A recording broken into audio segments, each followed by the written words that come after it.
About a week ago, David Bruce, the composer and YouTuber, put out a call for collaborators to work on creating pieces and doing videos.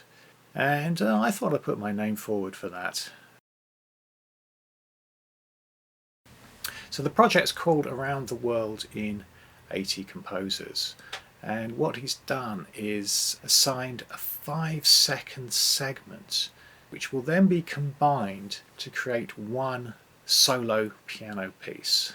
There are very few restrictions. As I said, it has to be 5 seconds. You get to choose a starting chord from a list of 7. So at this point I've done no work on it at all.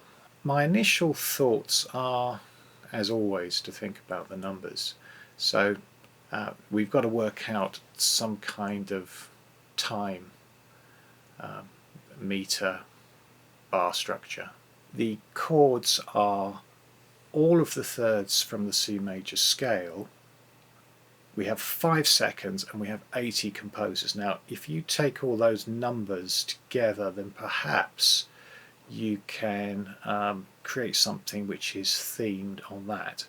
Well, a major third is the 5th harmonic and it's 5 seconds, so you're getting 5 twice.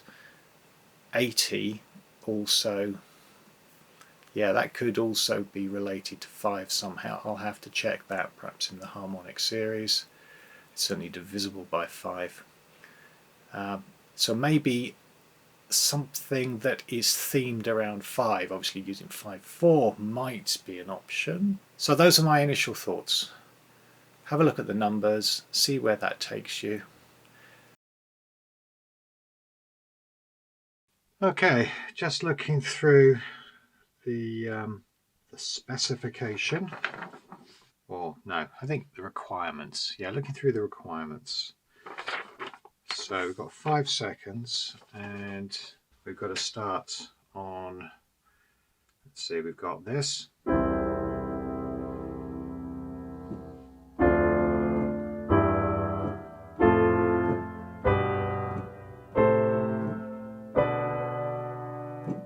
So it's one of those we've got to go for. Yes, the choice. It's very difficult. I don't know. Do I want to go for C though?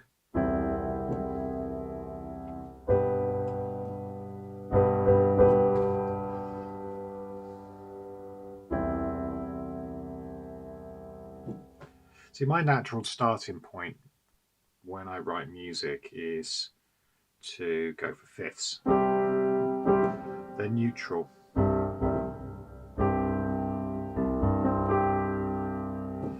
So to go for thirds, it's like you're putting your cards on the table straight away. But then on the other hand, you've only got 5 seconds, so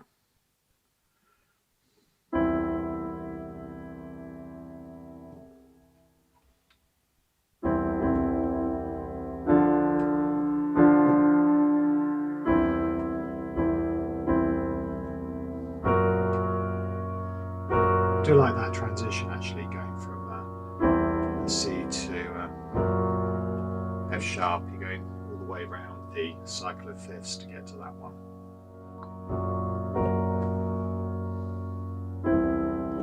Yeah, that could be quite an interesting thing actually. Maybe go for something which is a bit more rhythmic. We don't want to throw too much in there. Now, if we're going to avoid any sort of association with key, then you could literally just stick with the majors. So we're not going to have any minors at all. That's cutting the octave in half. So if we cut it into quarters, then of course we can then introduce the E flat and the A flat as well.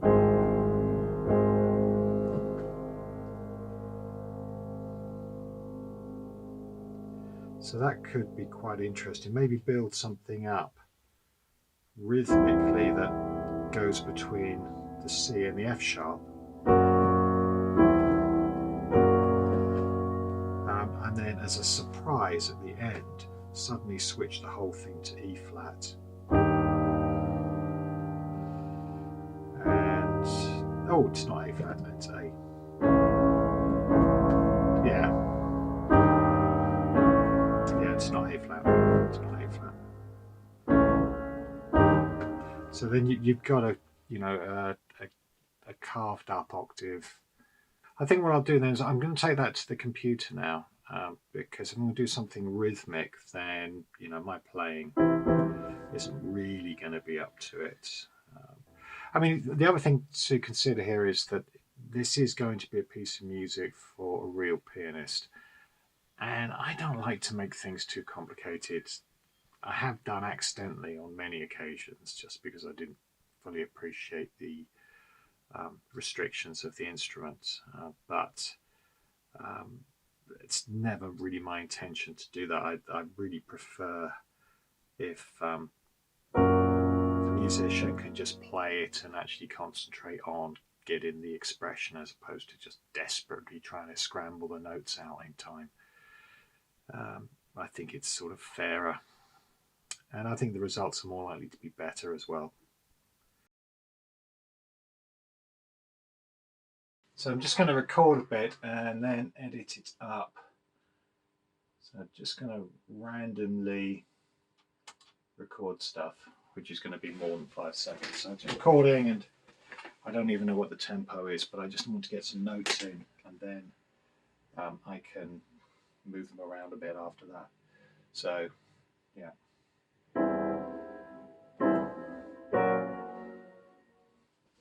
I'll get some slow ones in as well, just in case.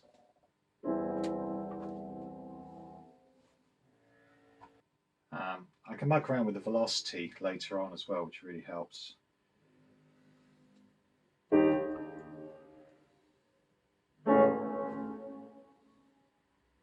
And obviously I can do pitch shifts and things like that. And I can answer the phone as well if it goes off. Hello?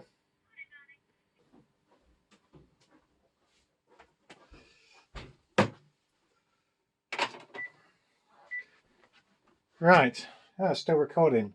I'm up to 5 minutes now. That seems a bit excessive.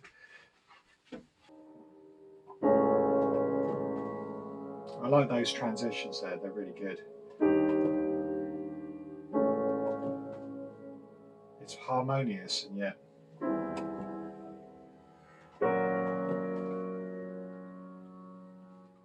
somewhat unexpected.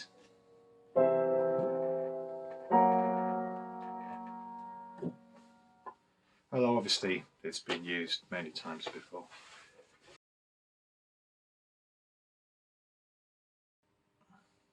This is really going to be just a taster. But I think actually if I like what I come up with enough, then I might try and develop this into a full piece. And it'd be interesting to then have the material in 2 different places. Okay, so let's keep this simple. So basically I want to quantize this and then chop it up and put it into the relevant places.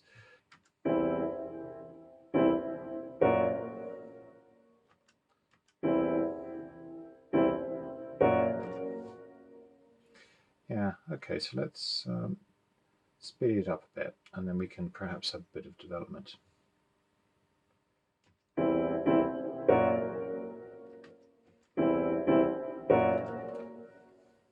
I was just thinking actually maybe just an octave C in that location might work. I'm going to add another track here. In fact, I'm just going to copy again. It's kind of like this is going to be like the left and right hand, but it won't really be like that. I just want some space to work.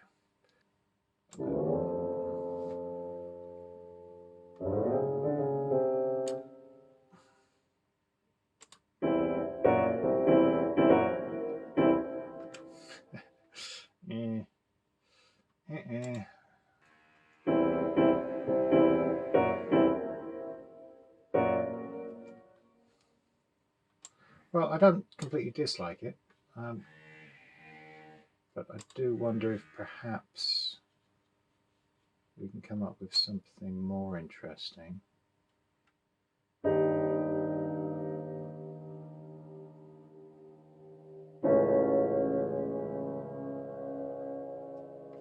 Lovely rich sound, isn't it? Okay, so somehow I've broken it.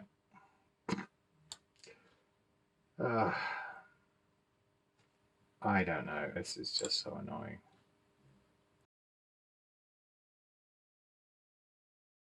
Oh, hang on. You know what? It's down there.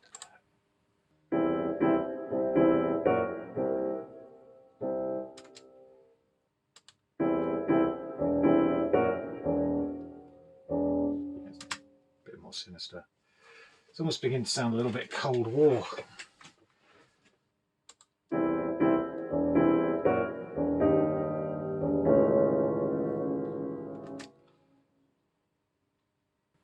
Rhythmically, I like that. Let's try transposing that down a third. So.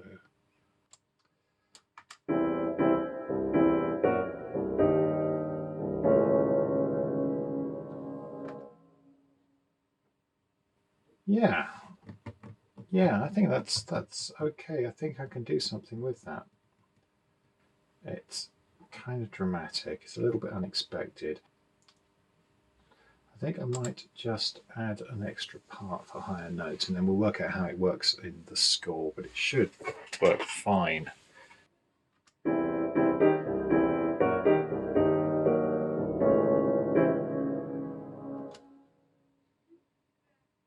Okay, I think I have it. This is one I've got.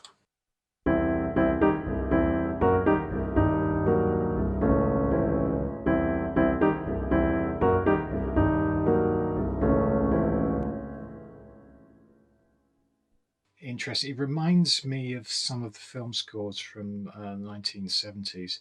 I wouldn't be surprised if I've reinvented the main theme from Capricorn 1 or something like that. Going to be done for plagiarism on this one, quite possibly. So now I've got to tackle the dreaded Sibelius. This should be interesting. What I'm going to do on that is I'm going to export this as a MIDI file and then see if I can import that into Sibelius and see what Sibelius makes of it.